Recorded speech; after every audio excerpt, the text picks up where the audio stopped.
Sean ustedes bienvenidos, buenas noches, a la cuarta y última sesión de este fabuloso ciclo de conferencias que nos ha compartido nuestra amiga Marce Vázquez, una experta en distintos temas, pero especialmente en Carl Jung. Y ella le ha dado este toque tan especial desde un punto de vista no solo científico, filosófico e incluso, sino también desde la espiritualidad. Y por eso este ciclo se denominó Carl Jung, Defensor de Almas. Y pues hemos tenido una serie de sorpresas muy interesantes porque hemos terminado por descubrir de la mano de Marce que Carl Jung inició todo su contexto, toda su teoría a partir de una serie de revelaciones que tuvo por medio de los sueños.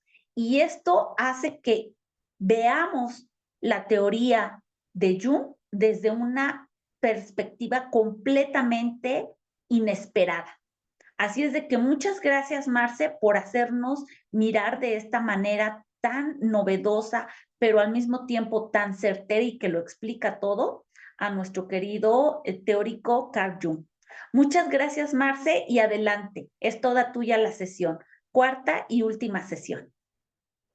Pues muchísimas gracias, Ale, muchísimas gracias a Casa Holística Abundancia Espiritual por darme el espacio, no nada más este ciclo, ya tenemos otros anteriores, por permitirme, digamos, aterrizar este sueño que yo tenía de hacer una suerte de trabajo de divulgación de los contenidos científicos de diferentes autores, ¿no? Que fueron punta de lanza, fueron innovadores para abrir brecha a lo que ahora conocemos como la consolidación de la psicología transpersonal. Recordemos que en sus orígenes la psicología no aceptaba que se estudiaran temas que no fuesen medibles, tangibles, pesables, ¿no?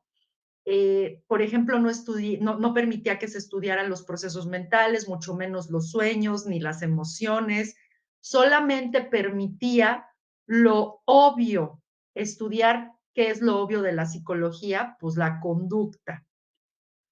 Esto con el fin de consolidarla como ciencia y separarla de la filosofía, que la filosofía obviamente estudia todos estos procesos mentales, todo aquello que es abstracto. De ahí que tenga una rama filosófica llamada metafísica que estudia lo que no es físico, lo que no es visible, perceptible a simple vista o a simple acercamiento con el resto de nuestros sentidos. Entonces, en esta cuarta y última sesión que da cierre a este ciclo de Carl Gustav Jung, vamos a hablar acerca de la perspectiva junguiana de la psiquiatría. Recordemos que Carl Gustav Jung se le conoce generalmente como psicólogo, pero Carl Gustav Jung en realidad era un médico especializado en psiquiatría.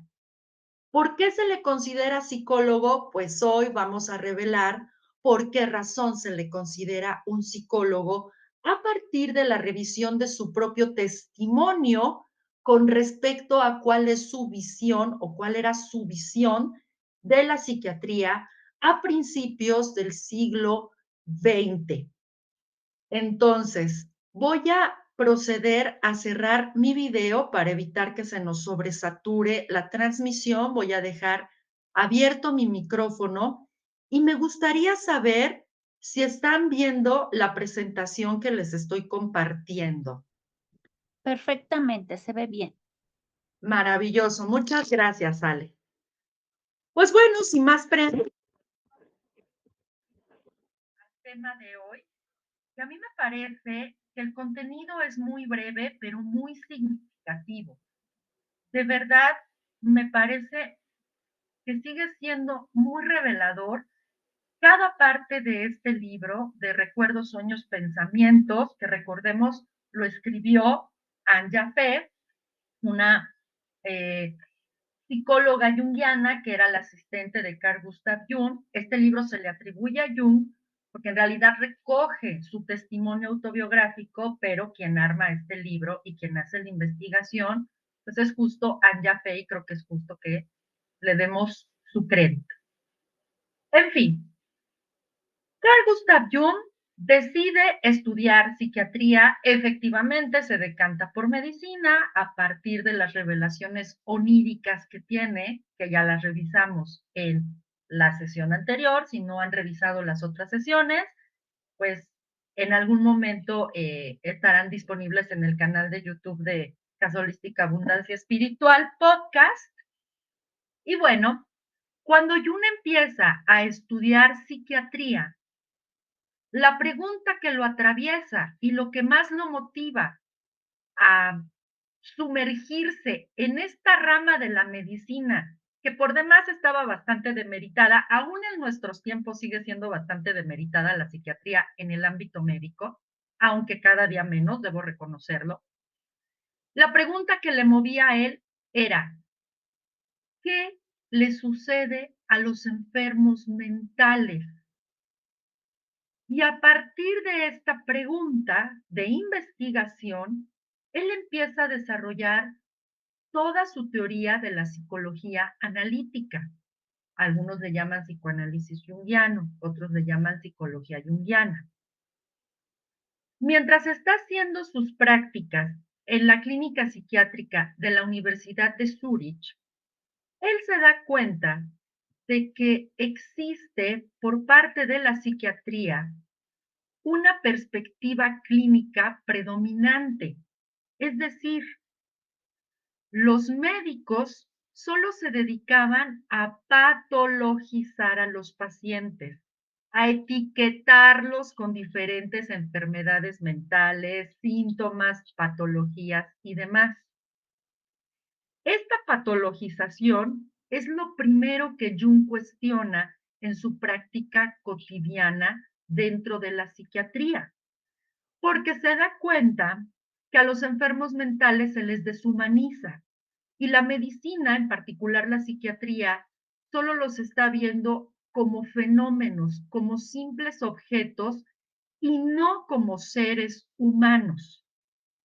Y entonces Jung, dada toda la formación religiosa, filosófica, médica, naturalista, más sus experiencias paranormales y espirituales, él lo que se propone es ver más allá de lo evidente. Él se da cuenta de que el síntoma psiquiátrico es solo la punta del iceberg y que si realmente se quiere lograr la cura de estos enfermos psiquiátricos o al menos disminuir sus síntomas, debe sumergirse en las profundidades de la mente, lo no tangible, del inconsciente, otra vez, componente no tangible del humano, de las emociones y de la espiritualidad.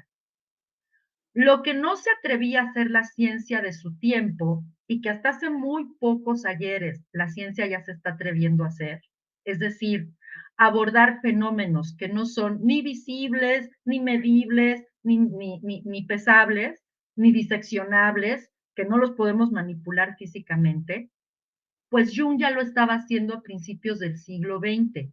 Fíjense qué hombre tan visionario. Aquí se están ya sentando las bases de lo que ahora conocemos como la corriente de la psicología transpersonal. Y por supuesto, Jung va sentando las bases para que por fin a la psicología se le reconozca como la rama científica estudiosa de los procesos mentales y de la conducta observable, ya no solo del observable, sino de los mecanismos subyacentes ocultos a esa conducta. El alma, psique, que es la que nos mueve. Uh-huh. ¿Cuál es la diferencia entre psiquiatría y psicología? Aquí les puse los logos o escudos por excelencia que utilizan. En azul la psiquiatría y el negro la psicología. Si ustedes se fijan, la única diferencia es que al tridente de la psicología, la psiquiatría solo se le sobrepone este símbolo universal de medicina, ¿no?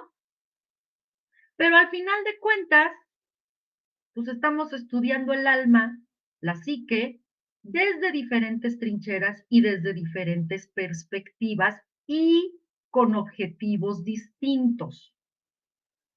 Una de las principales diferencias entre los psiquiatras y los psicólogos es la siguiente. Los psiquiatras persiguen los síntomas físicos y de conducta para atajarlos. Es decir, ellos se centran en las disfunciones orgánicas, cerebrales, mentales, que estos síntomas de origen psicológico le están provocando al paciente,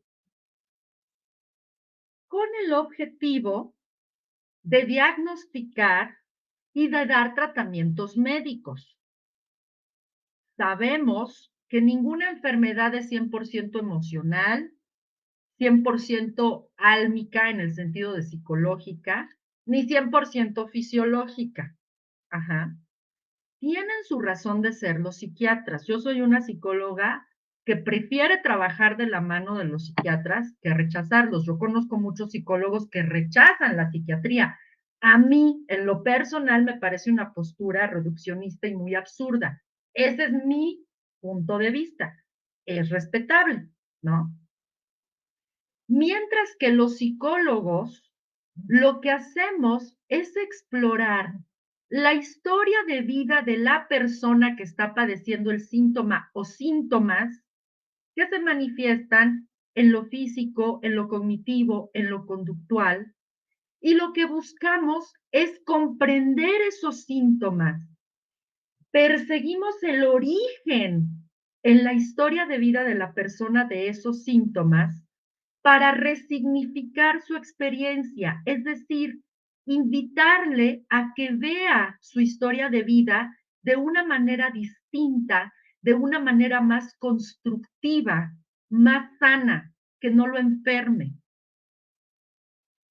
Y una vez resignificadas estas experiencias que le dieron origen a sus síntomas, en psicoterapia se trabaja la transmutación o la transformación del síntoma en algo positivo, en algo constructivo. ¿Por qué soy una psicóloga que está convencida de que psicología y psiquiatría necesitan trabajar de la mano? Pues porque hay enfermedades que son psicológicas, pero que implican eh, ciertos desajustes en el funcionamiento del cuerpo. Y el cuerpo, pues es la materia prima de los médicos. El médico toca, pero no siente. Los psicólogos sentimos, pero no tocamos. Esa es otra de las grandes diferencias. Si yo, por ejemplo, recibo en mi consulta una persona con un trastorno de ansiedad generalizada y esta persona me refiere insomnio, falta de apetito que la ha llevado a perder en exceso peso o por el contrario, se da atracones y ha estado engordando de manera peligrosa. Y aunado a esto le dan ataques de pánico donde sufre taquicardias, dificultad para respirar, temblor, sudoración, pesadillas. Yo lo primero que tengo que descartar como psicóloga es que esos síntomas no se deban a una disfunción netamente fisiológica, como puede ser un hipotiroidismo o un hipertiroidismo. Cuando falla la tiroides, eso impacta directamente en nuestro estado emocional. Y si estamos mal de las emociones, vamos a tomar pues, decisiones o nuestra conducta no va a ser la más acertada. Entonces yo lo tengo que referir con un médico. ¿Cuál es el médico de elección en este caso? Pues como sus síntomas son ansiosos, yo lo tengo que referir con el psiquiatra para que el psiquiatra haga todo el gabinete de pruebas clínicas necesarias y descarte o confirme un mal funcionamiento fisiológico, que puede ser un mal funcionamiento tiroideo, pero también puede ser descargas epilépticas, que son descargas eléctricas anormales a nivel cerebral, pero también puede ser alguna lesión tumoral, algún cisticerco que esté alejado en el cerebro, incluso puede ser una diabetes no controlada. En fin, hay muchísimas cuestiones fisiológicas que se manifiestan con síntomas emocionales. Si el médico psiquiatra, una vez que hace todas las pruebas clínicas habidas y por haber, determina que el origen de esos síntomas ansiosos es psicológico o psicógeno, porque no hay ningún mal funcionamiento fisiológico, el cerebro está funcionando bien, el sistema endocrino está funcionando bien, no hay antecedentes de drogadicción, no hay antecedentes de traumatismo craneoencefálico, en fin, un chorro de cosas que hay que descartar. Entonces ya el médico psiquiatra pues lo remite con el psicólogo pues para que trabaje la parte psicoterapéutica, ¿no? Y también está capacitado para diseñar un tratamiento farmacológico, que cuando se encuentra alguna descompensación a nivel neuroquímico, esta descompensación hay que equilibrarla con psicofármacos, que son tan temidos y que tienen, híjole, tantísimos mitos alrededor. Pero si tú los consumes como te lo ordena el médico, como te lo ordena el psiquiatra, te lo prescribe, pues no vas a tener ningún problema. Vas a tener más problemas si no consumes el tratamiento como te lo dictan. En fin, en el caso de depresiones severas, por ejemplo, el primer paso es canalizar a la persona con un psiquiatra. En medio de una depresión grave, la persona no tiene voluntad de nada, no va a poder trabajar psicoterapia, no va a poder hacer introspección, no va a poder aceptar. Miren, una persona deprimida a cada solución le encuentra 20 problemas. Y la depresión está estrechamente relacionada con falta o escasez o una falla en la recaptura de un neurotransmisor llamado serotonina, que entre otras es una hormona de la felicidad, pues así se le conoce vulgarmente. Ajá.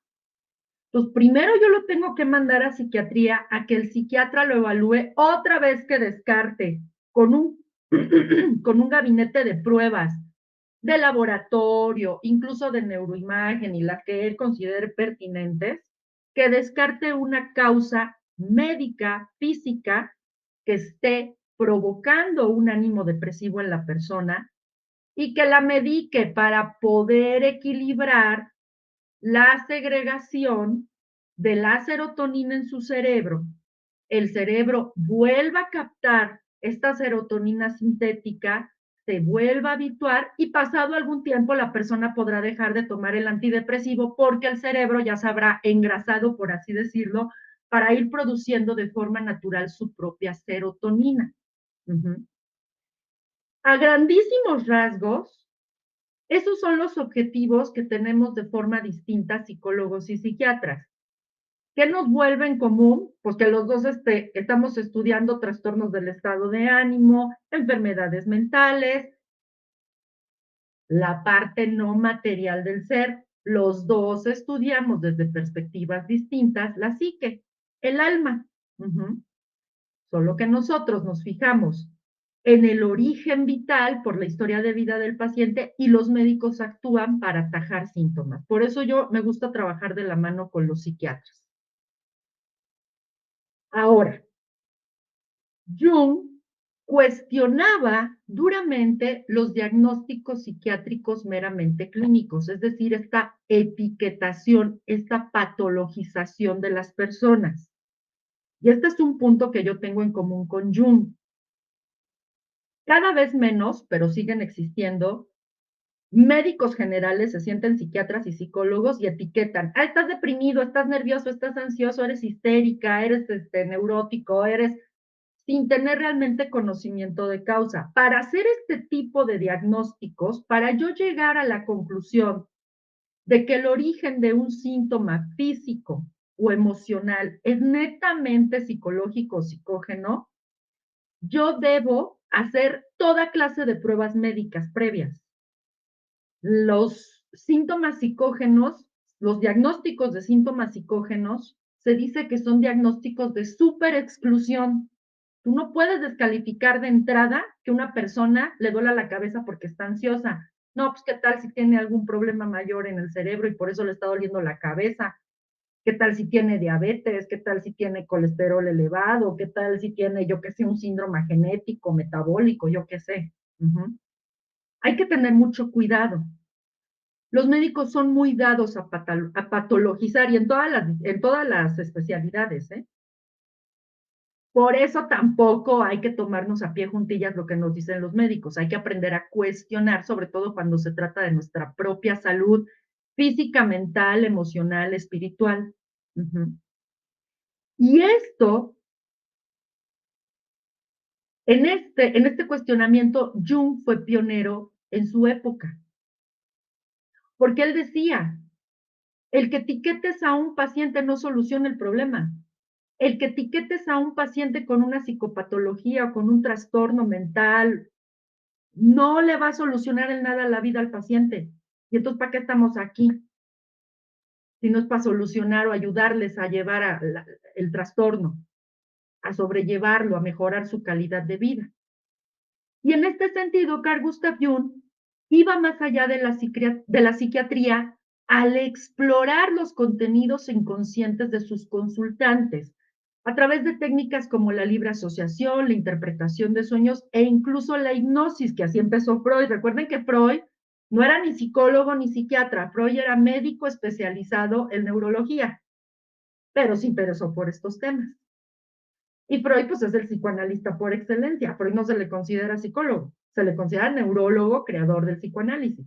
A diferencia de Jung, que sí se le considera psicólogo. ¿Por qué? Porque justo exploró más a fondo los contenidos inconscientes de sus consultantes y consideró el contexto familiar, político, religioso, espiritual de cada una de esas personas. Uh-huh. En ese sentido, Jung mueve el foco de la mera medicalización y patologización de las personas con alguna afección en su psique, con alguna enfermedad del alma, y empieza a dar un tratamiento más holístico, integral, que es ahora la apuesta que le está haciendo la medicina en general, que nos falta un chorro, pero bueno, ahora a los médicos se les invita que exploren en sus consultas la vida emocional de sus pacientes antes de estarlos etiquetando y patologizando. Claro, tienen que mandarles a hacer estudios médicos, pero necesitan ese contexto de cuáles son las circunstancias emocionales, espirituales, familiares, económicas, religiosas, etcétera, de sus consultantes. Nos falta muchísimo, pero algunos médicos ya van bien comprometidos por ese camino. Y nos dice Carl Gustav Jung en su testimonio autobiográfico. En muchos casos psiquiátricos, el paciente tiene una historia que no se relata y que por regla general nadie conoce. Para mí, la verdadera terapéutica comienza solo después de la investigación de dicha historia personal. Constituye el secreto del paciente en el cual éste se ha destrozado. A la vez encierra la clave para su tratamiento. El médico solo debe saber cómo averiguarlo. Debe plantear las preguntas que afectan a todo hombre, como lo hace la filosofía, por ejemplo, y no solo a sus síntomas. La exploración de los datos conscientes no basta en la mayoría de los casos. Esto Jung lo practicaba en los años 20 del siglo XX, 1920 y tantos. Esto era una herejía para la medicina, ¿eh? Hoy podemos verlo como algo más natural, pero en su época era una herejía. Incluso en algunos círculos lo sigue siendo. En 1905, Jung se adoptó, perdón, les dije que en los años 20 del siglo XX, no, a principios del siglo XX, perdón, me cuadrapié con las fechas, fue a principios del siglo XX que Jung ya planteaba esta exploración profunda del inconsciente. En 1905, Jung se doctora en psiquiatría y asume su cargo como jefe de la clínica psiquiátrica en la Universidad de Zúrich.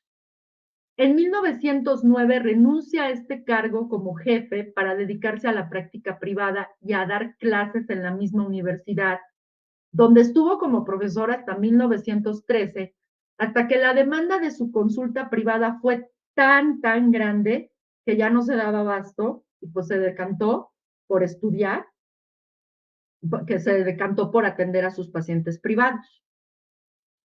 En estas épocas, entre 1905, 1909 y previas a su graduación como psiquiatra, Jung se concentró en el análisis de sueños para explorar la experiencia inconsciente, o sea, lo no tangible, que era tan satanizado el estudio de lo no tangible por la ciencia. Renuncia a la hipnosis para que el propio paciente descubriera de forma consciente hacia dónde iba.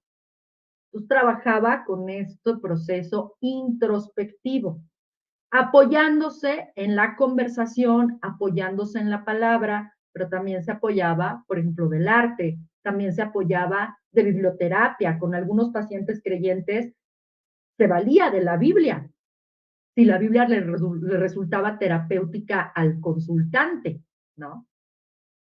En 1904, antes de graduarse como psiquiatra, funda un laboratorio de psicopatología experimental en la clínica psiquiátrica de la Universidad de Zúrich, donde investigaba las reacciones psíquicas a través de la asociación libre y mediciones fisiológicas.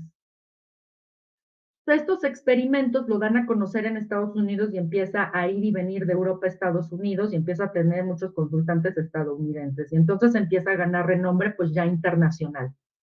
Digo, no es como ahora que entras a internet y te haces viral y ya todo el mundo te conoce, no, pues imagínense, en aquel entonces había que agarrar barcos y eran meses de viajes, trenes y demás, ¿no? Pues no era tan sencillo.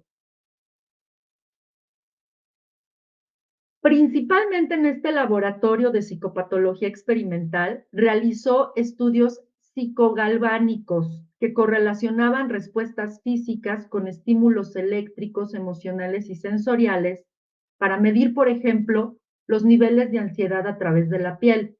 Digamos que este aparato, el galvanómetro, es el antecedente de lo que ahora conocemos como el electroencefalograma,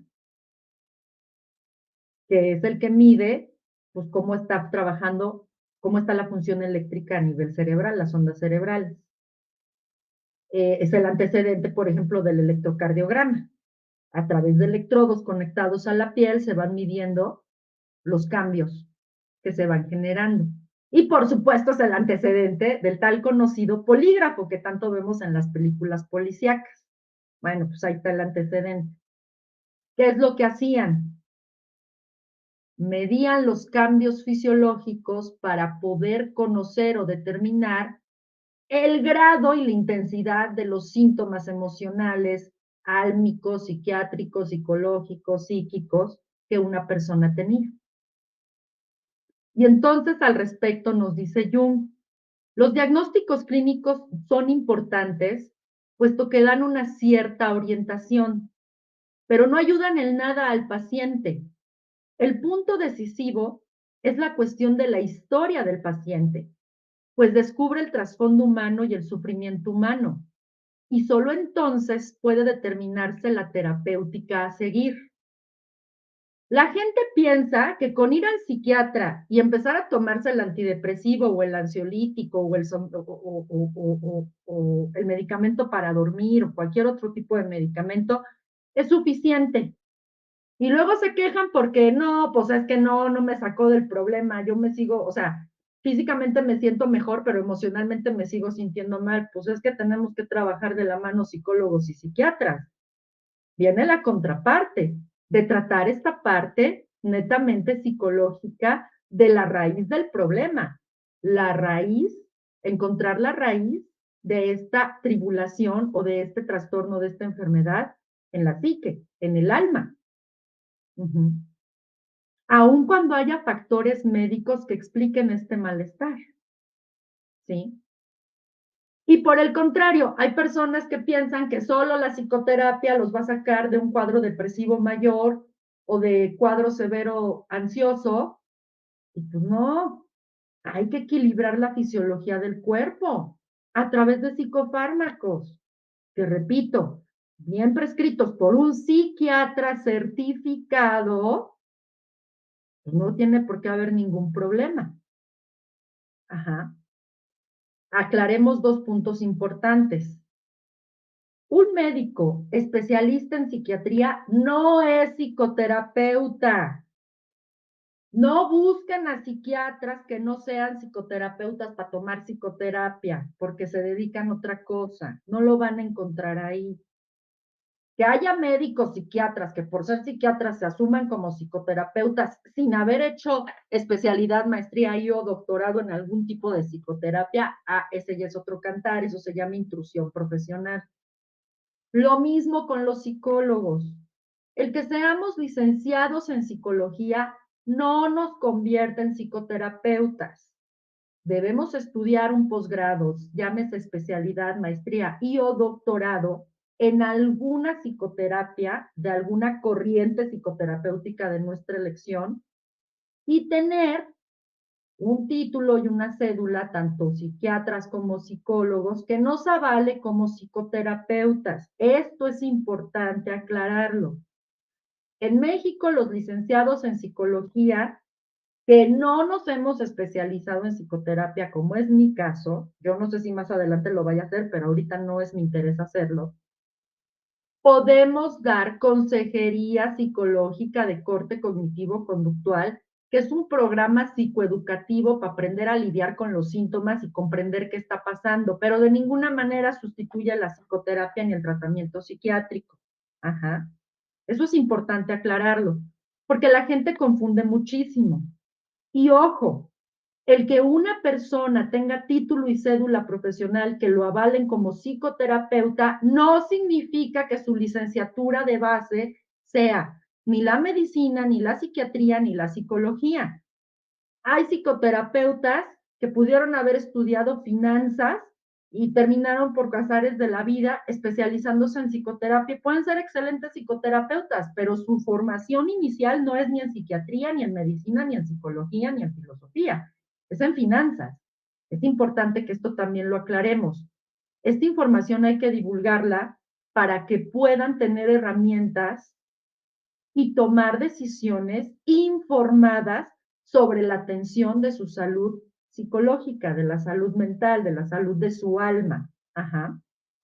Entonces, bueno, hecho este paréntesis, seguiremos con lo que nos dice Carl Gustav Jung en su testimonio autobiográfico.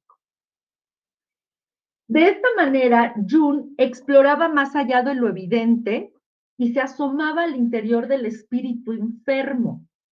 Y por este hecho, por asomarse al inconsciente y sumergirse en las aguas emocionales y aceptar la influencia de los componentes no materiales de la persona, se le considera psicólogo. Pero no es porque haya estudiado la licenciatura en psicología.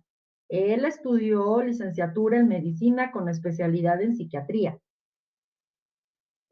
Freud no era psicólogo, era licenciado en medicina con especialidad en neurología y su enfoque era muy fisiológico. A diferencia de Jung, que se salió del huacal y lo que la ruptura o una de las causas principales de la ruptura con Freud es que Jung le dijo, no, espérate, tú no puedes restringir el desarrollo humano, la existencia humana, a actos meramente fisiológicos, como es la relación sexual, particularmente el coito. Hay muchas otras cosas, muchísimas otras cosas que van más allá del equipo material que nos conforma, va más allá del cuerpo. Y ahí es donde viene la ruptura, ese cuestionamiento que le hace Jung a Freud, ¿no?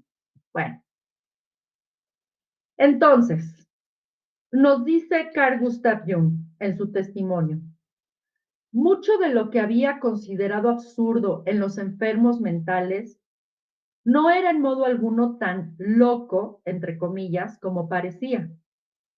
Me di cuenta más de una vez que en tales pacientes se oculta en el trasfondo una persona que debe definirse como normal y que en cierta medida es testigo. En ciertas ocasiones esta personalidad oculta, la mayoría de las veces a través de voces o sueños, puede también hacer objeciones y observaciones enteramente racionales. Y puede incluso suceder que vuelva al primer plano, por ejemplo, a causa de una enfermedad física y el paciente se muestre casi normal. ¿Qué nos quiere decir con esto Carl Gustav Jung? Pues que dejemos de estigmatizar, que dejemos de ver a las personas con trastornos emocionales y otros trastornos mentales y trastornos de la conducta alimentaria y con problemas de adicciones al alcohol, a las drogas, al juego, al sexo y demás, como objetos, como bichos raros, a ser repudiados. Ya es hora de verlos como lo que son, seres humanos, seres humanos que se perdieron entre tanta careta y entre tanto sufrimiento y entre tanta lucha contra sí mismos y contra la vida. Se perdieron, no aguantaron más, pero que en esencia siguen siendo personas, porque el sí mismo, que es nuestra esencia inmortal, es el espíritu que todos y cada uno albergamos, independientemente de que estemos sanos o enfermos, física, mental, espiritualmente. Ese es el llamado que hace Jung. Entonces vean ustedes lo avanzado que estaba para su época Carl Gustav Jung. Mientras el resto de sus colegas veían como objetos o como meros sujetos de experimentación a los pacientes del hospital de la clínica psiquiátrica, Jung los rescataba como seres humanos. Y eso es lo que nos toca hacer. Exploraban las profundidades de sus pacientes para poderles ayudar a encontrar ese sí mismo, ese ser eminentemente espiritual que trasciende todo y que es inmortal. ¿Para qué? Para que recuperaran su propio rumbo, su propio camino y encontraran su propio lugar en este mundo y descubrieran su destino trascendental. Era reencontrarse, ayudarlos a reencontrarse consigo mismos. Esto me recuerda muchísimo a este arquetipo de la Beatriz acompañando a Dante en su viaje por el infierno. Jung es esa Beatriz que acompañaba a sus consultantes en este viaje introspectivo a las profundidades del alma, es decir, de la psique, hasta llegar a recuperar la esencia espiritual en cada uno de ellos. Uh-huh. Y nos dice más adelante en su testimonio, en el fondo no descubrimos nada nuevo o desconocido en los enfermos mentales, sino que hallamos el fondo de nuestra propia esencia. Siempre me ha extrañado lo que se ha tardado, siempre me ha extrañado todo lo que se ha tardado la psiquiatría. Ay, como que redacté mal aquí. A ver, siempre me ha extrañado lo que se ha tardado hasta que la psiquiatría se ha dedicado finalmente al contenido de la psicosis. La psicosis es falta de contacto con la realidad. Nos perdemos. Entre tanta careta, entre tanta fantasía, entre tanto mandato, entre tanta autoexigencia, deberías, tendrías, nos vamos perdiendo. Uh-huh. No se preguntaba nunca lo que significaban las fantasías de los pacientes, simplemente las descalificaban como chifladuras y las banalizaban, así como banalizaban los contenidos oníricos. Y no, al contrario, es la materia prima para entender este mundo interno, el mundo simbólico, que es inefable, es decir, es un mundo donde el vocabulario escrito, hablado, ya no nos alcanza y por lo tanto tenemos que recurrir al símbolo. Y es el símbolo el que necesitamos interpretar. Entonces, lo que Jung hacía era comprender las fantasías de los pacientes. Ojo, No se metía en su delirio, simplemente lo conocía, lo exploraba y trataba de comprender, platicaba con el paciente, lo rehumanizaba al volverle a dar la palabra. Transcurrió mucho tiempo hasta que se comenzó a dar entrada a la psicología en la psicoterapia. O sea, es que antes las psicoterapias eran, híjole, eran electroshocks, eran baños de agua caliente, con seguidos de agua helada, eran lobotomías, era todo volcado hacia el cuerpo físico. Solo trabajaban con el cuerpo físico para sanar el alma. Pues no, ¿cuándo?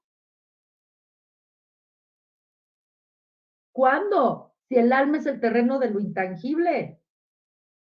Por eso Jung recurre tanto a los arcanos, a los arquetipos, a los mandalas, a las religiones, recurre tanto al mito,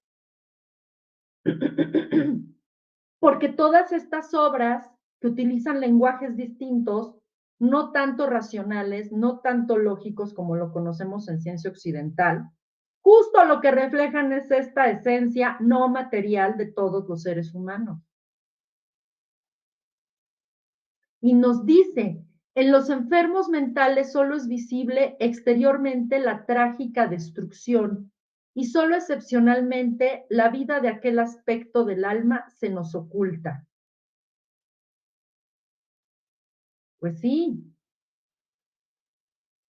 si estamos hablando de que vamos a entrar a explorar el territorio de lo no material en cuanto a los componentes humanos, pues no podemos aferrarnos simplemente a tratar nada más lo evidente, a tratar el cuerpo. Tenemos que ir más allá y atrevernos a explorar un universo que la ciencia no ha alcanzado a explicar del todo y probablemente nunca alcance a explicarlo y está bien. Un universo donde el lenguaje se topa con pared y entonces tiene que recurrir a la formación de imágenes oníricas, nuevamente el símbolo. Un universo que no se mueve con las leyes racionales de la lógica científica, sino que se mueve con otras leyes que todavía estamos descubriendo, pero que tienen leyes. Un universo oculto, que en un principio ni la psiquiatría ni la psicología se atrevían a explorar. Afortunadamente, actualmente sí, ya la están explorando, tanto la ciencia como bueno, la psicología es una rama de la ciencia, la psicología es ciencia y arte y es una ciencia puente, ¿no? Involucra muchas otras disciplinas. Pero bueno, ya nos estamos asomando a estos temas. Ya, por fin, imagínense, 1904 a 2024, échenle cuenta todo lo que nos ha llevado, pero ya por fin lo estamos haciendo. Bueno, es así como Jung rescataba el significado individual de la vivencia interna de cada paciente. A esta vivencia interna de cada paciente se le llama realidad psíquica. Por eso no funciona que cuando tú estás delante de una persona, por ejemplo, con demencia, le contradigas, porque para esa persona lo que sucede en su mente es su realidad psíquica. Por eso no funcionan las contradicciones, por eso no funciona el estar descalificando las emociones de los demás ni los puntos de vista de los otros. No, lo que tienes que hacer es diseccionarlos, ordenarlos, ¿no? Nos decía nuestra maestra de psicología clínica, que nosotros éramos como psicólogos en psicoterapia, pues íbamos a ser como los retretes de nuestros pacientes. Iban a llegar nuestros consultantes o clientes, iban a vomitar todo lo que traían y a nosotros lo que nos tocaba era revisar ese vómito y separar, mira, aquí hay un pedazo de zanahoria, aquí hay un pedazo de chíchara, aquí hay un pedazo de carne, ya te lo separé, agarras otra vez ese vómito ya ordenadito, ya separado, clasificado, sistematizado y ordenado, y se lo devuelves al consultante para que lo analice. ¿Es así? Uh-huh. Y entonces lo que nos toca hacer es comprender y resignificar esa vivencia interna, esa realidad psíquica de nuestros consultantes. No burlarnos ni descalificarla, no tacharla, sino comprenderla, que es justo la orientación que la ciencia en general ahorita está tomando, comprender los fenómenos, no tratar de agotarlos en explicaciones para dominarlos, no, es comprenderlos para adaptarnos, para cambiar lo que se pueda cambiar y apechugar lo que no podamos cambiar. Ah, bueno, esto ya lo decía Jung desde principios del siglo XX. Para Jung, entonces, la psicoterapia es personalizada, sirve al individuo y no a las teorías. Para cada paciente se requiere un lenguaje distinto, nos dice Jung.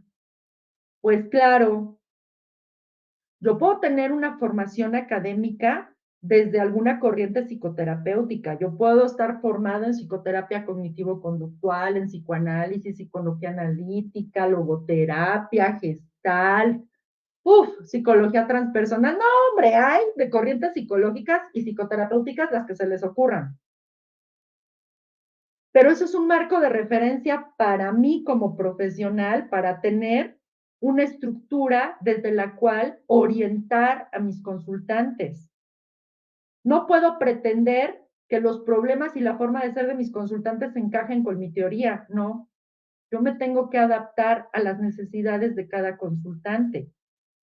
Y lo mismo poder trabajar con doctorados en física nuclear que con personas que solo saben leer, escribir o ni eso. Porque yo estoy al servicio del consultante, no al servicio de una teoría. Y esto es algo que los médicos luego no entienden.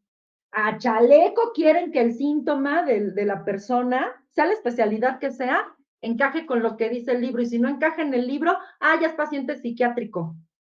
O está chantajeando, o es psicológico. Ay, les encanta hacer eso. Pues no, no. Debemos dejar de pretender adaptar los fenómenos al método científico que conocemos y empezar a adaptar el método científico a los fenómenos que estudiamos. ¿Ok? ¿Hasta aquí alguna duda, comentario o sugerencia? No, no hay comentarios ni sugerencias más que agradecimientos. Qué sesión, está impresionantemente buena. Bueno, vamos a seguirle. No está tan larga esta presentación, ¿eh? Vamos a seguirle. Nos dice Jung, el alma es mucho más complicada y más impenetrable que el cuerpo. Pues claro, ¿por qué creen que no le querían entrar en un principio a los científicos? Pues si se querían ir, pues si el objetivo de la ciencia era controlar y conocer, pues me voy por lo controlable y lo conocible a simple vista. ¿Para qué me meto en camisa de 11 varas? Como es estudiar los procesos mentales, emocionales, espirituales. Pues sí, me voy por lo evidente. No, aquí nos tenemos que echar un clavado a este mundo místico y misterioso que son los componentes no materiales del ser humano. Y continúa Jung, es por así decirlo, la mitad del mundo que solo existe en tanto se es consciente de ello, refiriéndose al alma. Es por ello que el alma no es solo un problema personal, sino del mundo. Y el psiquiatra tiene que habérselas con todo el mundo. O sea, tiene que trabajar con el alma, con la psique del consultante, no nomás con su cuerpo, no nomás con su cerebro. Hoy puede verse como nunca se vio anteriormente. El peligro que a todos nos amenaza no proviene de la naturaleza, sino del hombre, del alma de un individuo en particular y de muchos. En el desequilibrio psíquico, el hombre está en peligro. Todo depende de que nuestra psiquis funcione correctamente o no. Y aquí el término psique o psiquis, Jung lo equipara con su significado etimológico, que es el alma. Por eso Jung se le considera el defensor de almas. Por eso fue tan transgresor en su época Carl Gustav Jung y por eso se lo acabaron en críticas, como a todos los que transgreden en su época. Estaba adelantado a su época, ¿no? Ahora la ciencia, afortunadamente, se abre al estudio de los componentes no materiales del ser humano. Ya tenemos estudios que es relacionados con neurociencias y espiritualidad, neurociencias y meditación, neurociencia de la religión, genética y espiritualidad con este gen de Dios y hasta la física, ¿no? Imagínense, la física ya aceptó llamar a uno de sus grandes descubrimientos de los últimos tiempos con el colisionador de hadrones, pues la partícula de Dios, ¿no? Ya por fin nos estamos abriendo. ¿Por qué? Pues porque ya nos está cargando el payaso como género humano. Ya nos estamos dando cuenta por fin de que no es tan constructivo cargarnos tanto hacia la racionalidad occidental, como tampoco es tan constructivo cargarnos totalmente hacia la espiritualidad oriental, sino que hay que encontrar un justo medio, una forma de integrar nuestros componentes físicos con nuestros componentes metafísicos en el sentido de no materiales. ¿Desde cuándo Jung está haciendo, levantó esta voz de alerta, Desde principios del siglo XX y hasta 1961, que es cuando se muere. Bueno, por fin creo que nos está cayendo el 20, creo, espero. Bueno, continuemos. Así es que Jung estableció que el proceso de sanación en psicoterapia es de dos vías. No solo toca al paciente o consultante o cliente, sino también al terapeuta. En este sentido, es un encuentro de almas. Pues sí, son dos seres humanos acompañándose, dos almas acompañándose, cada una en un rol distinto, pero vinculado.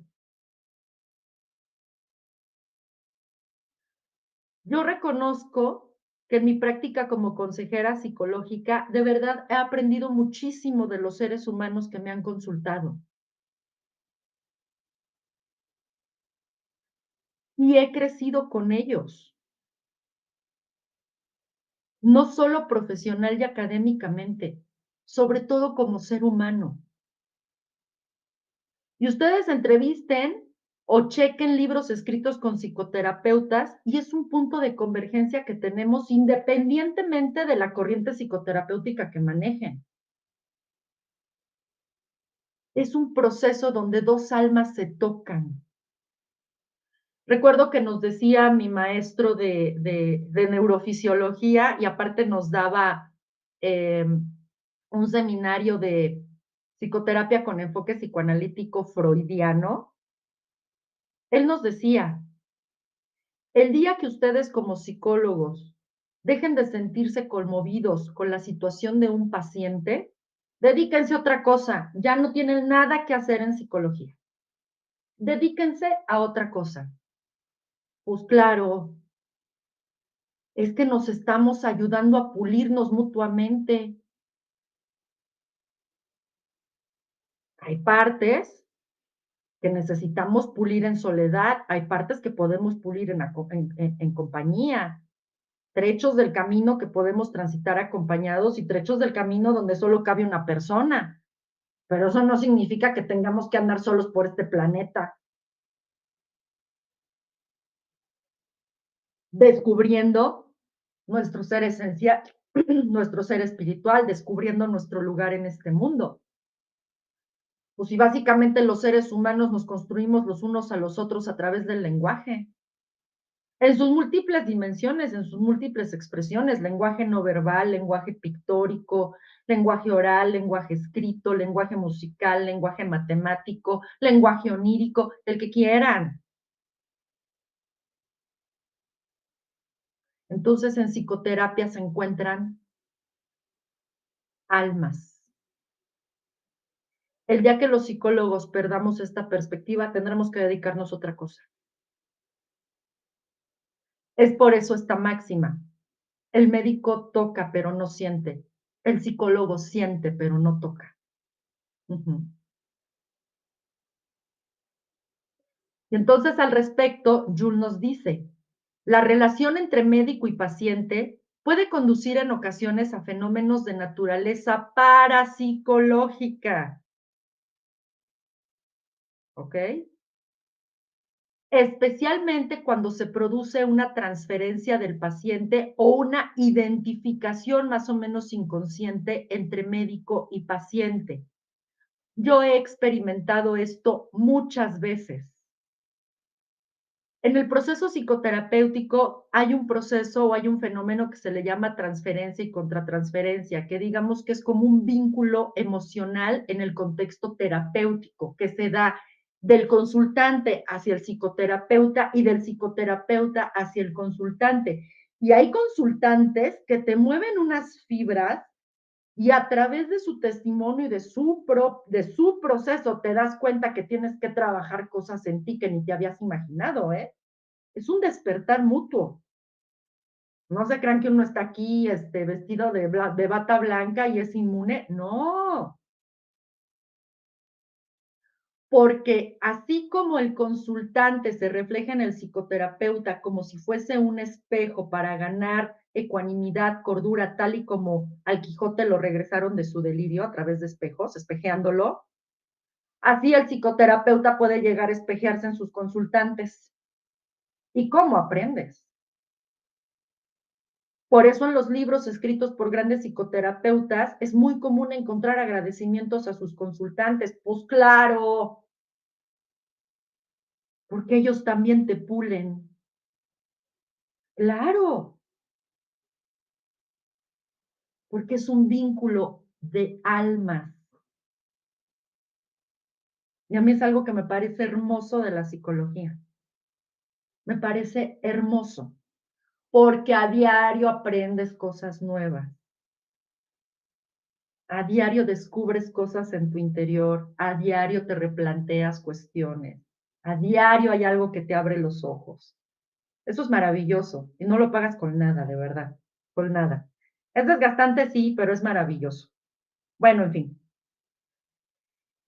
Sobre esta experiencia, estas experiencias de fenómenos de naturaleza parapsicológica, Jung nos dice que tuvo sueños premonitorios relacionados con sus pacientes e incluso llegó a experimentar su dolor físico. Y nos pone dos ejemplos muy concretos. El primero, tenía un paciente en la clínica que estaba diagnosticado con depresión y dice Jung que a este hombre lo dan de alta del hospital y bueno, pues ya se va a su casa, ¿no? Y entonces pasa el tiempo de que dan de alta este paciente de la clínica psiquiátrica de la Universidad de Zurich, dan de alta este paciente. Y una noche, X, Jung se despierta muy sobresaltado en medio de la madrugada con un fuerte dolor en la cabeza. Fuerte dolor de cabeza, durísimo. Y pues él decía, pues, ¿por qué me está pasando esto? ¿No? Pues al día siguiente que llega a trabajar al hospital le dan la noticia de que este paciente durante la madrugada se disparó en la cabeza. Y Jung sintió el dolor del disparo del paciente. Otro ejemplo que nos pone Jung sobre la experiencia de estos fenómenos parapsicológicos que él vivía con sus pacientes. Cierta noche está durmiendo y tiene un sueño donde la protagonista es una joven mujer, creo que de origen judío, no me acuerdo bien la verdad, pero es una joven mujer que había renegado de su religión. Creo que sí era de origen judío y a pesar de ser hija de rabino, se había separado del judaísmo. Y entonces en ese sueño le revelan que esta mujer en realidad tiene una enorme capacidad espiritual y una gran misión espiritual. Pero pues él no conocía a esta mujer. Cuando se despertó dijo, pues qué raro, no conozco a ninguna mujer con esas características, pues vas tú a saber. Revisa su agenda de la semana y ve que un par de días después tiene citada a una señorita, una consulta de primera vez. No conocía a esta señorita, ni la señorita lo conocía a él, nomás se lo habían recomendado. Llega el día de la cita programada con esta señorita y cuál sería la sorpresa de Jung, que era la misma mujer que había visto en su sueño.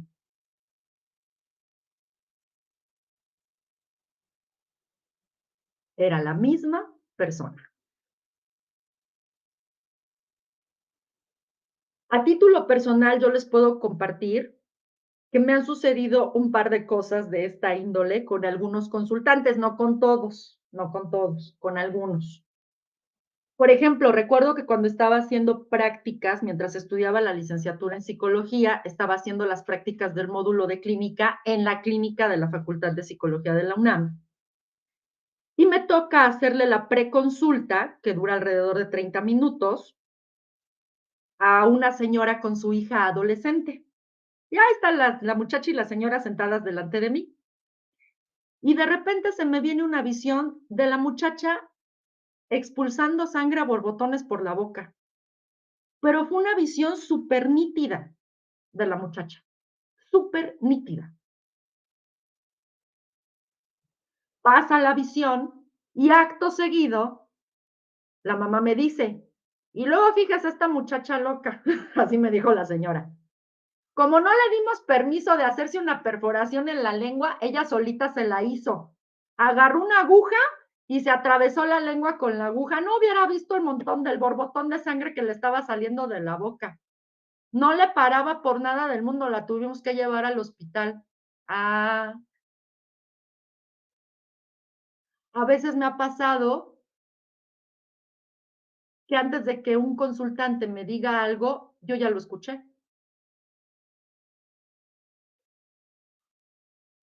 A veces me ha pasado que llego a visualizar a un consultante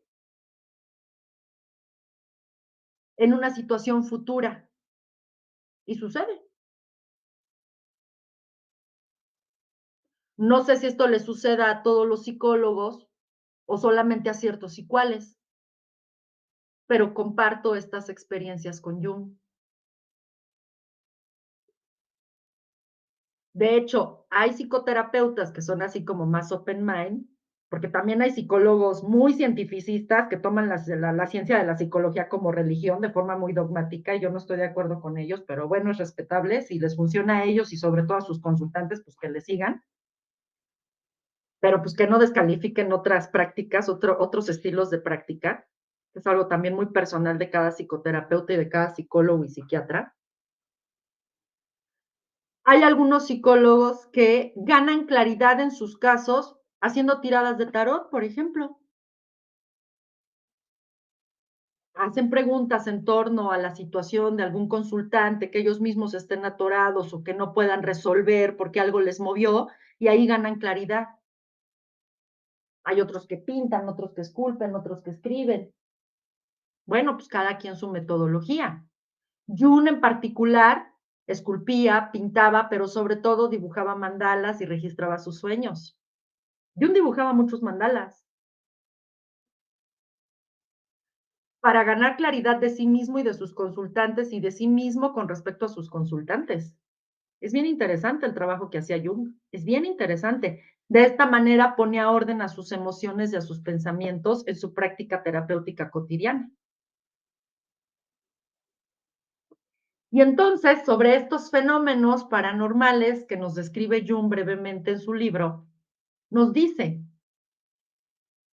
en este suceso se trató de un auténtico fenómeno de sincronismo, como es haber soñado antes a esta muchacha, sincronismo y premonición y demás. Como no es raro observar en relación con una situación arquetípica. No es cierto, no, no lo escribió con respecto a la muchacha, lo escribió con respecto al paciente que se suicidó de un balazo en la cabeza, perdón. Situación arquetípica, en este caso, la muerte.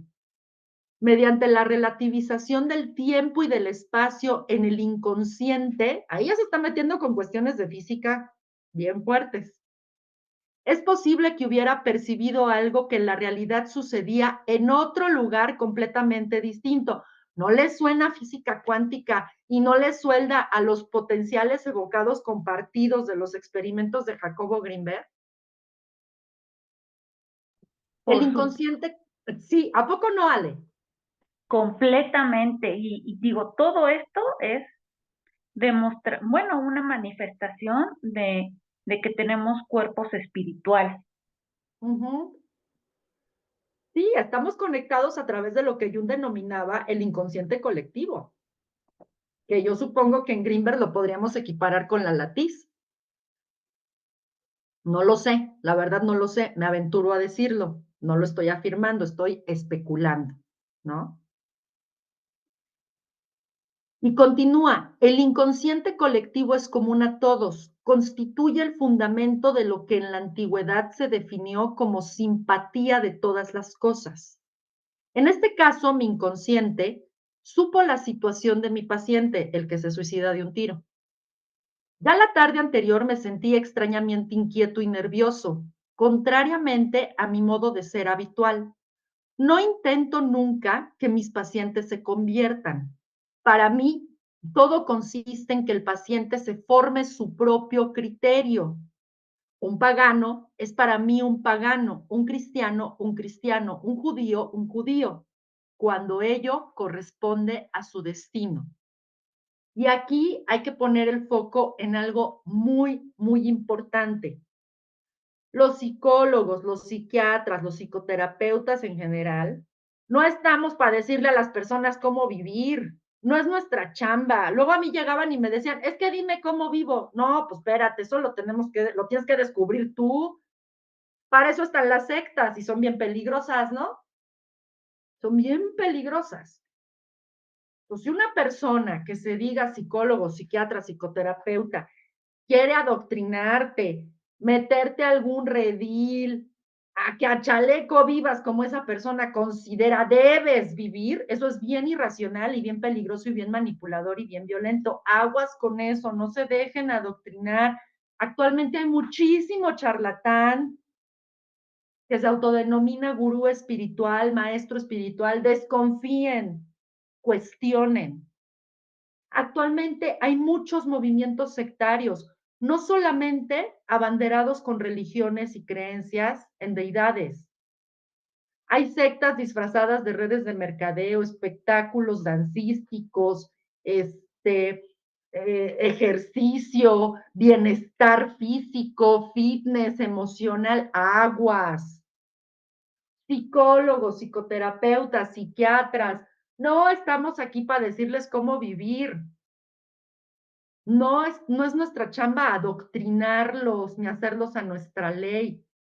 Nuestra chamba es ayudarles a descubrir en sí mismos aquellas herramientas con las que ya cuentan para que ustedes emprendan su propio viaje y encuentren su propio lugar en el mundo y alcancen su individuación, su autorrealización, es decir, la integración equilibrada de sus componentes materiales y no materiales en tanto seres humanos y con suerte llegan a conectar con su ser espiritual, con su yo mismo, con su esencia, y a partir de ahí descubren su destino trascendental.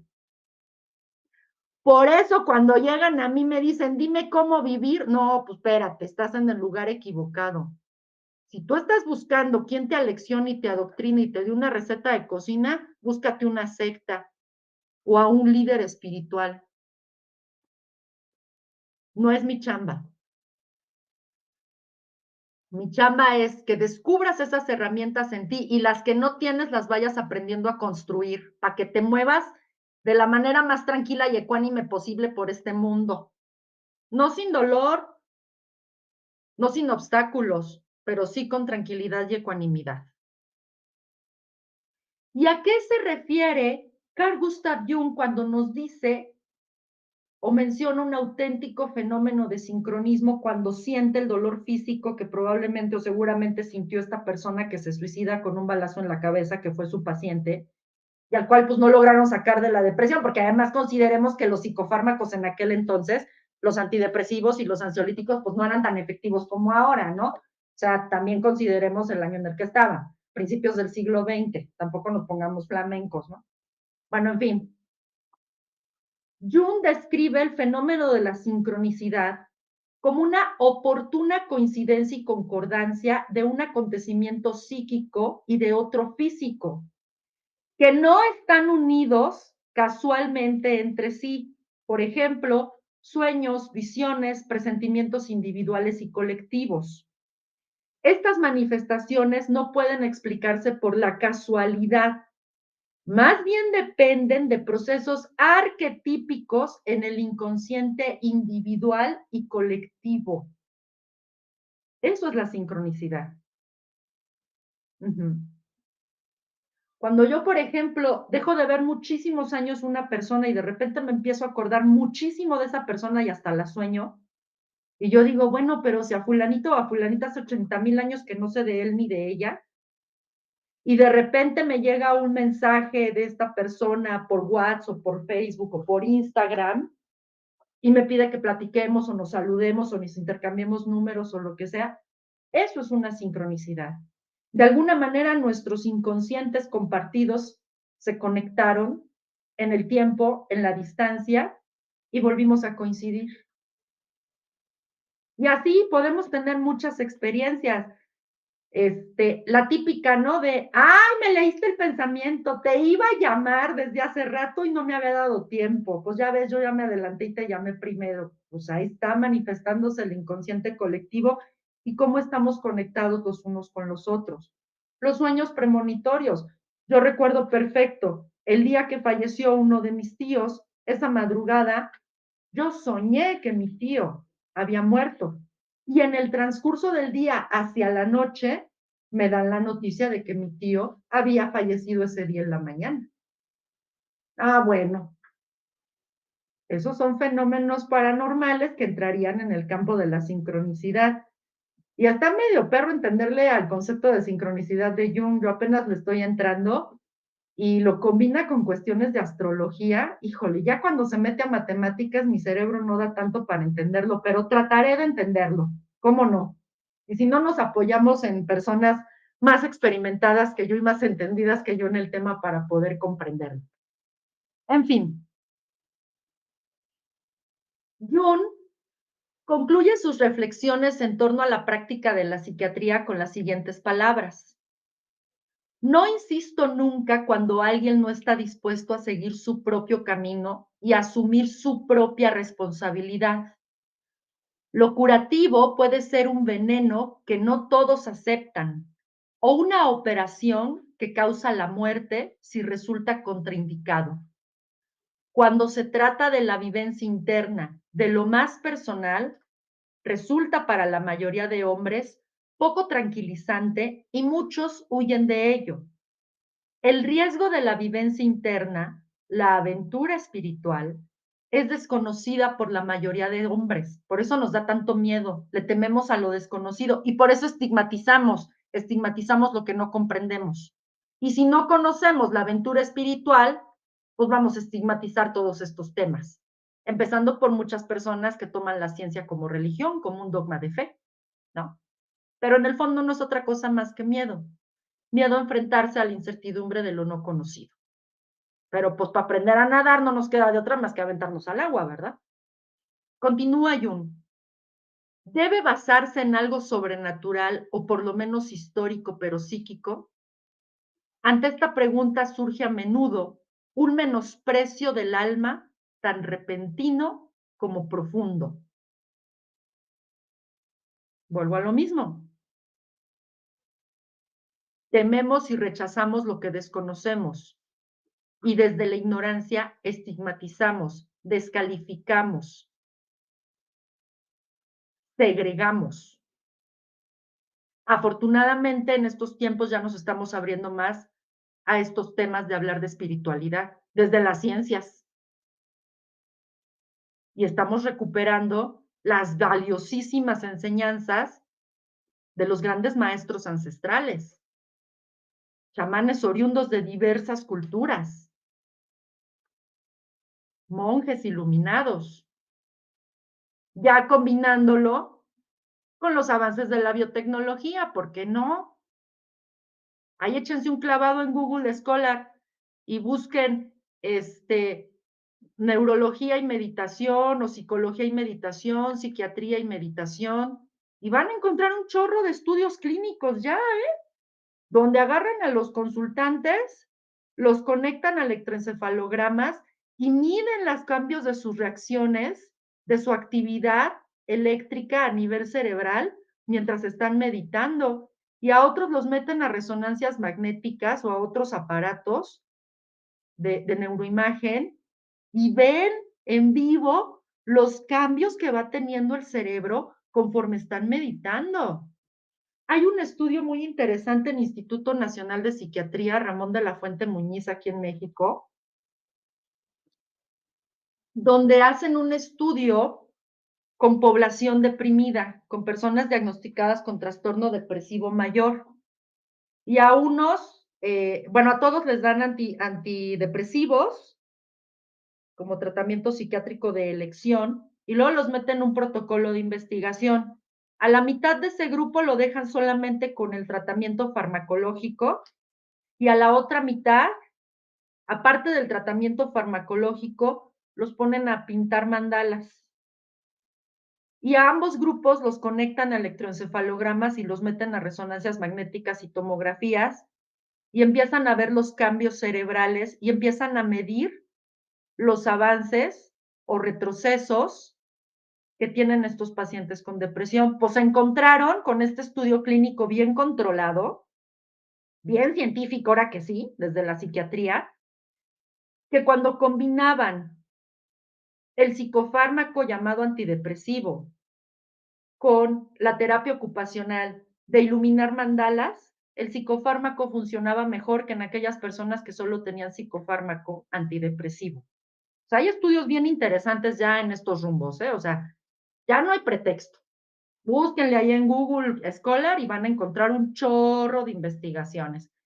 Ahí sí pueden también busquen investigaciones acerca del gen de Dios, que los genetistas dicen, ¿por qué algunas personas son más espirituales que otras? Pues no sé si ya lo comprobaron o por lo menos sospechan. Creo que ya comprobaron que existe un gen que nos hace más espirituales a ciertas y cuales personas, que no todos compartimos, ¿no?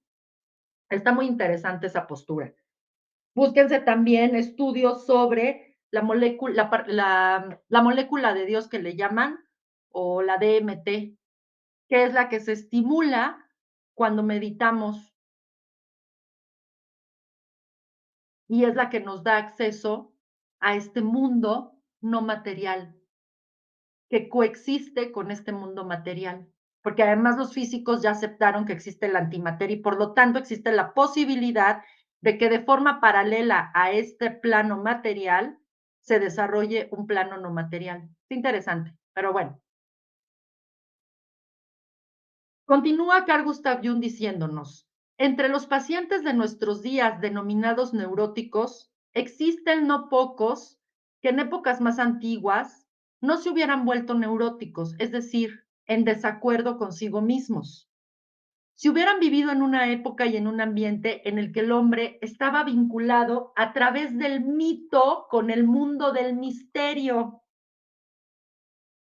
y por con la naturaleza viva y no meramente contemplada desde fuera. Se hubieran ahorrado la desavenencia consigo mismos. Se trata de hombres que no soportan la pérdida del mito y no hallan el camino a un mundo meramente externo, es decir, a la concepción de las ciencias de la naturaleza, ni puede satisfacerles el fantástico juego de palabras intelectual que no tiene que ver lo más mínimo con la sabiduría. Aquí Jung nos está haciendo un llamado urgente a que reencantemos el mundo. De hecho, uno de los grandes filósofos contemporáneos, Byung-Chul Han, espero haberlo pronunciado bien, un filósofo coreano radicado en Alemania, tiene un breve ensayo donde nos invita a recuperar el mito, el rito, el ritual, la ceremonia, todo esto. La psicomagia de Jodorowsky, por eso es tan terapéutica, porque recupera y reencanta a la vida a través de mitos, a través de rituales. ¿Por qué creen que nos sigue gustando tanto el ahora llamado storytelling o los cuentacuentos o que nos cuenten historias? Pues tiene que ver con el mito, tiene que ver con este alivio que nos da escuchar las historias de otras personas. Por eso pega tanto el storytelling en marketing y todo el mundo en marketing te dice que hagas storytelling. Por muy banal que sea la historia que está contando la persona.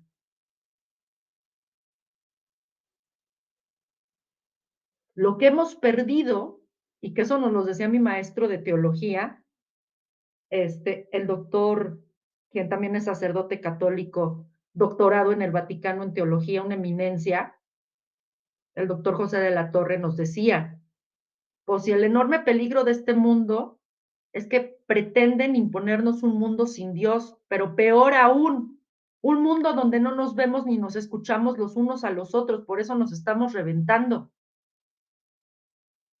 Por eso estamos buscando espacios donde nos escuchen. Por eso todo el mundo ventila sus problemas en Facebook en vez de ir a psicoterapia. Porque pues está el estigma de cómo voy a ir a psicoterapia o cómo voy a ir con el psiquiatra.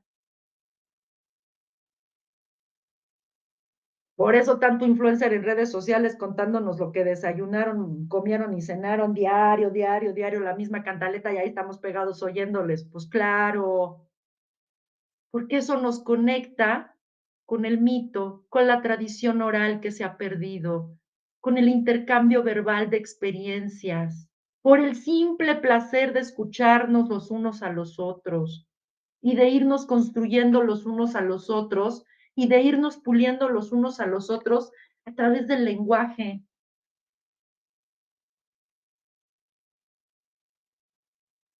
Necesitamos recuperar la tradición oral, para podernos encontrar con la sabiduría, que no es intelectual, que no la vamos a encontrar en los libros, que no la estoy demeritando, qué bueno que quieran estudiar, qué bueno. A los que les gusta estudiar, la universidad tampoco es para todos, qué bueno, pero también tenemos que rescatar las vivencias existenciales de cada uno de nosotros y dejar testimonio de ello. Por eso es tan peligroso que cada día hablemos menos entre nosotros, que cada día nos contemos menos de cómo nos fue en el día a día. ¿Cómo te fue? Bien, mal, sí, no, ajá. Ya estás enajenado con el celular y la tablet y el internet y el TikTok. No, tenemos que empezar a nutrir el alma de estas experiencias, de estos testimonios. Y ya para cerrar, me gustaría darles el concepto que Jung establece de neurosis. Ya sé que es muy común el término, sobre todo fue muy popularizado por este grupo de neuróticos anónimos, ¿no? Pero bueno, para Jung, la neurosis es un desacuerdo con uno mismo, una incongruencia entre los componentes humanos materiales e inmateriales. Es un signo de detención ante un falso camino y una advertencia de la necesidad de un proceso curativo personal. Es un acto fallido de adaptación que representa un intento de autocuración. La neurosis es siempre un sucedáneo o consecuencia del auténtico sufrimiento. Y esta definición de neurosis me recordó mucho la carta del tarot del colgado, ahora que terminamos nuestro curso de interpretación junguiana del tarot como método de autoconocimiento.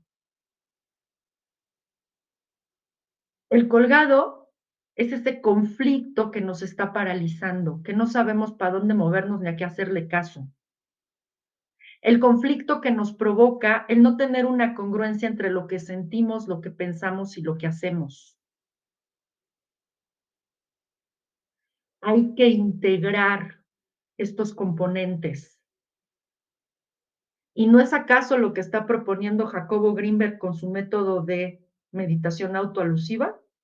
Poner orden en nuestro mundo interior, romper con la incongruencia, romper con ese caos sin sentido, porque si fuese un caos con sentido, pues bienvenido, pero no tiene sentido. Pues es justo lo que nos está proponiendo Carl Gustav Jung desde principios del siglo XX y hasta desde antes. Y la neurosis, de alguna manera, es nuestra elección si la convertimos en un obstáculo insuperable o la convertimos en un catalizador que nos mueva. Es nuestra decisión cuánto tiempo permanecemos suspendidos en esta lucha perenne, en este pleito irracional, con nosotros mismos por ser como somos, por la vida por presentarse como se presenta y con los demás por ser quienes son. Esto ya lo habían dicho los budistas, desde muchísimo tiempo antes de que Jung apareciera en escena, al menos en esta época. Deja de pelearte, practica la aceptación total y radical de ti, de los demás, de las circunstancias. Deja de pelearte. Eso es la neurosis. La contradicción nos neurotiza, la ambivalencia nos neurotiza. Y lo vemos en actos aparentemente tan inocentes y tan cotidianos como cuando estamos discutiendo con una persona y esa persona nos está gritando, abrimos la boca para gritarle, no me grites. Pues eso es un acto incongruente y nos neurotizamos todavía más. Alguna vez estuve en un restaurante y había un niño como de 1 año de edad y el niño pegándole a la mamá. Y la mamá, deja de pegarme, yo no sé de dónde sacaste estar pegue y pegue y pegue. Y se lo agarra a manazos y a trompadas. Pues no, no sabes de dónde lo sacó. Eso es neurotizante porque es contradictorio. O la típica de las mamás, cierra la boca y come. Pues, o sea, ¿cómo, no? O cierra la boca o cómo. Hay que tener cuidado. Hay que tener cuidado con las palabras que tenemos porque, de acuerdo con Freud, no hay palabras inocentes, no hay bromas inocentes. Recuerden que el inconsciente no tiene sentido del humor y todo lo toma literal. Y aunque sea una fantasía para el inconsciente, es realidad, porque se conforma en la realidad psíquica de cada persona. De ahí la importancia de revisar nuestros contenidos mentales, de hacer un balance, de hacer una depuración, un análisis de calidad de esos contenidos mentales y, por supuesto, de nuestras conductas, de las palabras que van a salir de nuestra boca. ¿Hasta aquí alguna duda, comentario, sugerencia? Todo perfecto, gracias. Perfecto. Bueno, pues con esta definición de neurosis y con esta breve reflexión, pues les quiero dar las gracias por habernos acompañado en estas 4 sesiones del ciclo Carl Gustav Jung, Defensor de Almas. Aquí les dejo mi número telefónico, por si algo se les ofrecen, algo les puedo apoyar.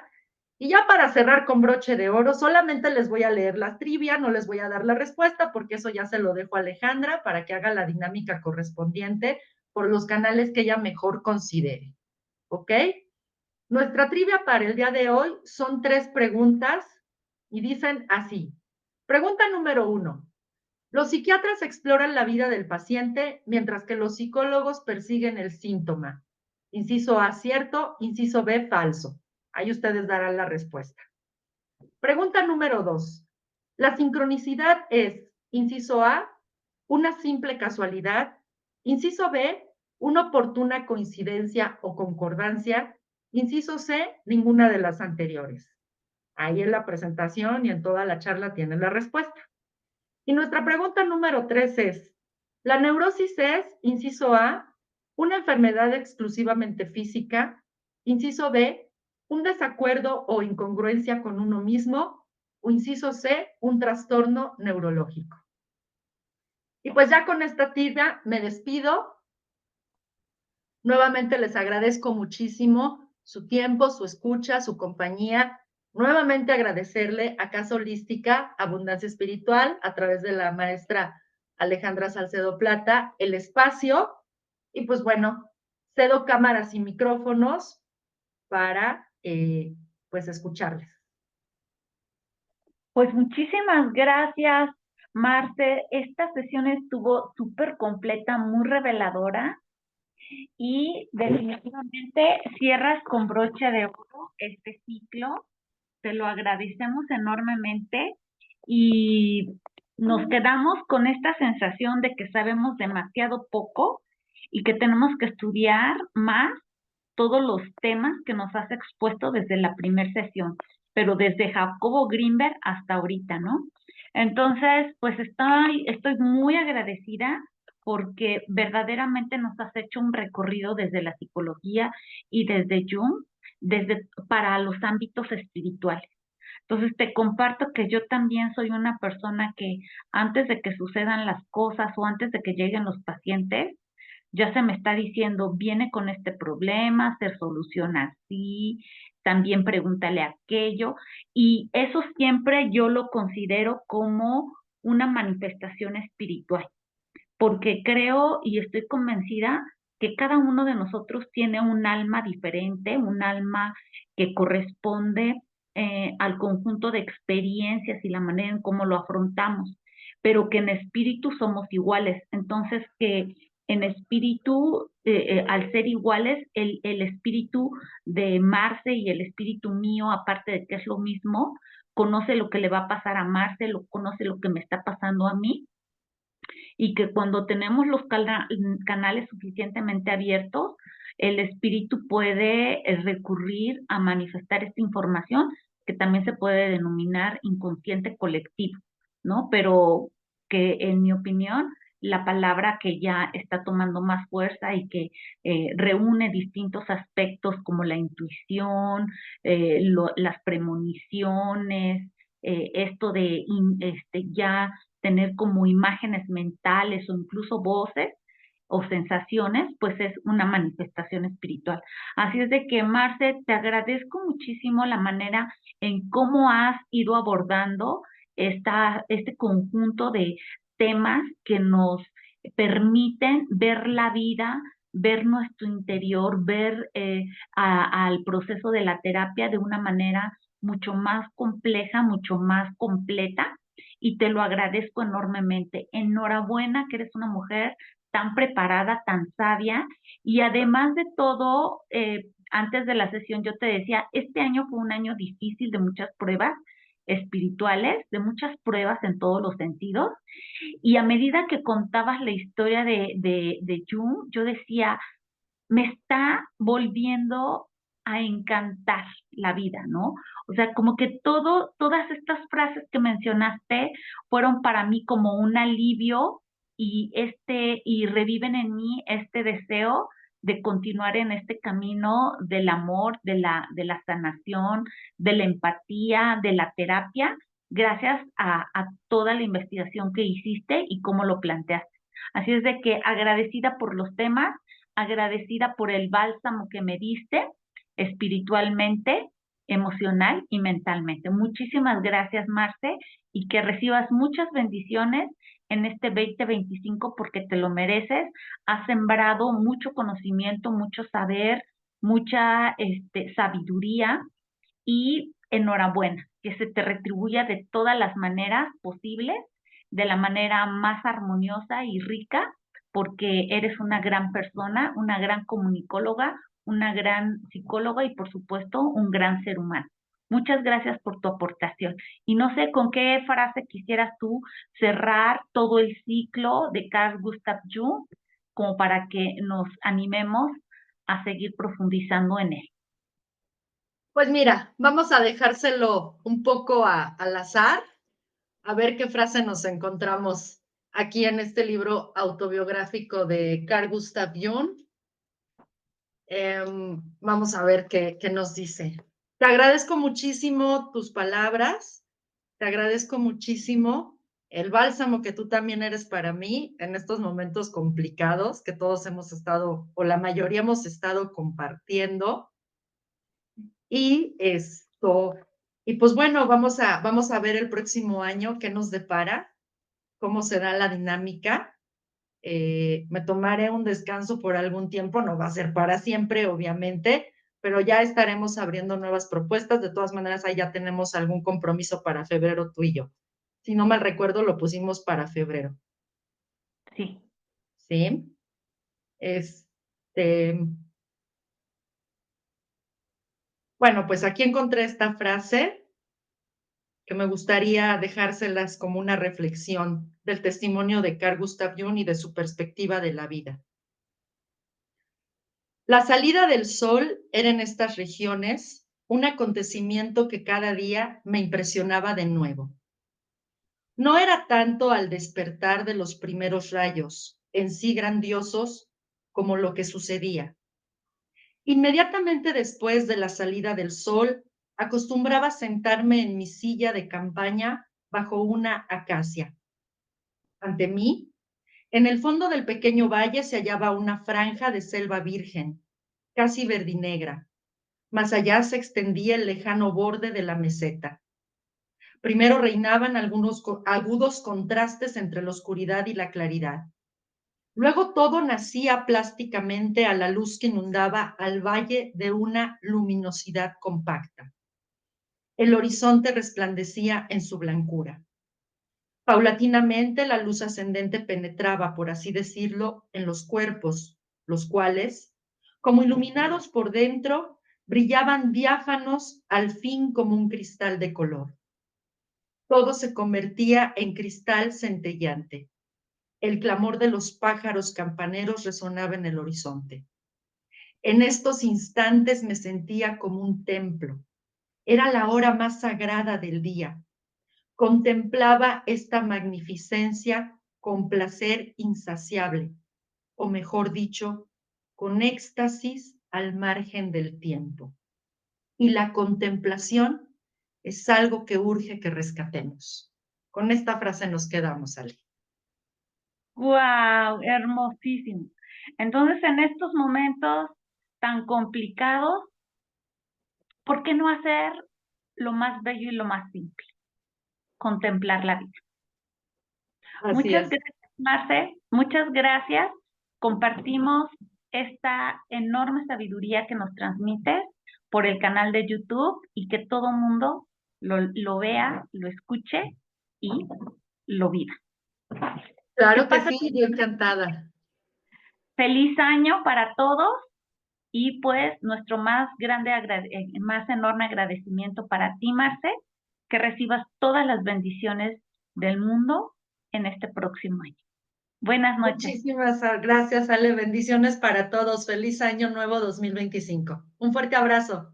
Gracias. Igualmente. Bye. Bye.